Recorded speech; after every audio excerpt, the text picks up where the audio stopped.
Epidemics. Hello everybody. We will welcome you to our presentation about epidemics. Our group, consisting of people from Austria, Malta and Switzerland, is now presenting you the most important thoughts and results of our interesting discussions the last few days. Because we wanted to discuss more in detail, we decided to concentrate on 3 subtopics. They are prevention, ethics, and logistics.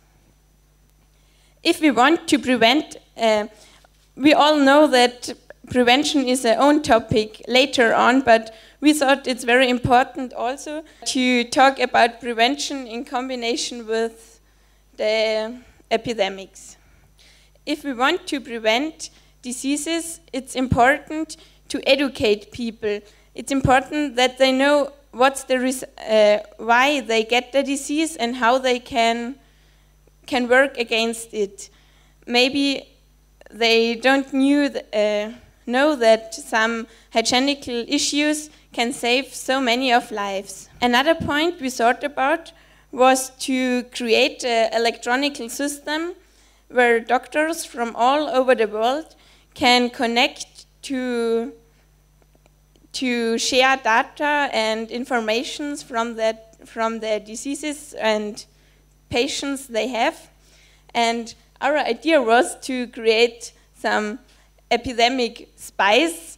They travel around and look, and they are all things that we can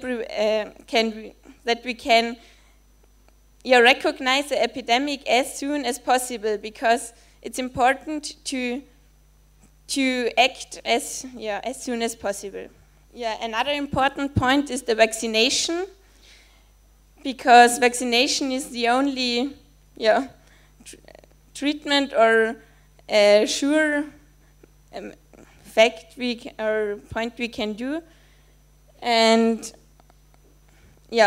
it's important to make vaccinations cheaper and easier available so that people all around the world can get them. And they should know that it's not only for their own protection, but also for us all, and to protect the whole population. And maybe one solution for this is the genetically modified vaccination banana. It's not a joke, it's already a truth in the research. The research goes on to grow vaccinations because genetically modified fruits or so, it's so cheaper to produce the vaccines, and they maybe also easier can get contributed. Now I'll get over to ethics. I know that topic has been talked about also in many others, but it also is a big aspect of epidemics, because when an epidemic arises, there are many ethical questions that come up in the society, such as we already talked about, if an epidemic comes, the normal average population gets into some sort of a panic state. And then everyone runs to the doctor and wants a vaccination because they think that'll help and I'll survive, but others don't. So then we have a sort of 2 groups that we were talking about, which are more important than the others, which should get the vaccination first. So we thought there are elderly people and younger people. And we were discussing which one are more important to get the vaccinations first. On the one hand, the elderly people are very important to get the vaccinations because they have a weak immune system, and therefore they might get easier that disease. However, the young people travel more and therefore can spread more the illnesses. And they're also part of the future, so therefore it might be very important to keep them rather alive than the older people, because they're the generation of the future. What we also thought about was making some sort of a new law. I'll come back to that slide in a second and explain you why we took that picture. We thought we'd make a new law to to reinforce people who work in public sectors, such as doctors, teachers, flight attendants, or anyone who has to work with a lot of people during his work time, to get a vaccination, which is mandatory. So we thought that if a doctor does not get a vaccination during some sort of epidemic or pandemic, you can't really trust him anymore. So, because if you go to a doctor, then you have the possibility that you rather get ill than actually get cured. So therefore, it's important that also doctors get a vaccination.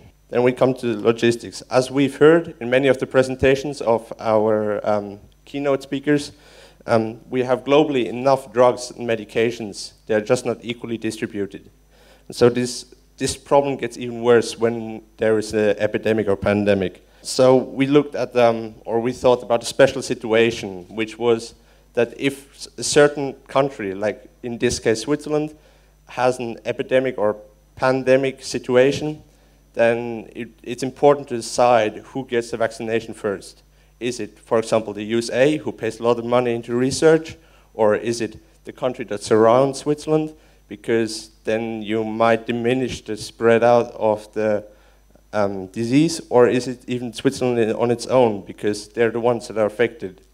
So there are many sides, which one are first, but we thought that because due to the globalization which takes place in our world, it is important to vaccinate the people that are actually in the origin of the disease. Another thing that we heard and we also talked about is that Coca-Cola is worldwide. You find everywhere Coca-Cola.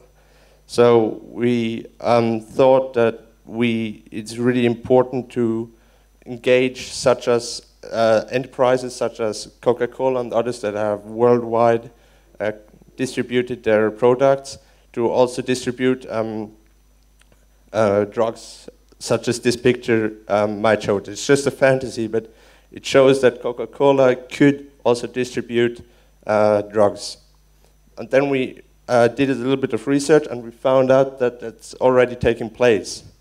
And we would be really happy and would find it really well if that would be reinforced and would get more and more.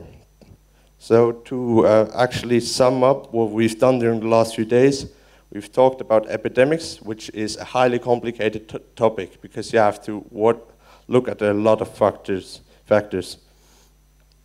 as well as the prevention towards epidemics and the other two topics that we talked about. We thought we found a few possibilities, and we hope we could present them well. And we thank you for your help. It was a nice few days, and now we have something else to present to you. Yeah. No, I only wanted to say thank you for your attention, and now you have the first chance to get a vaccination banana.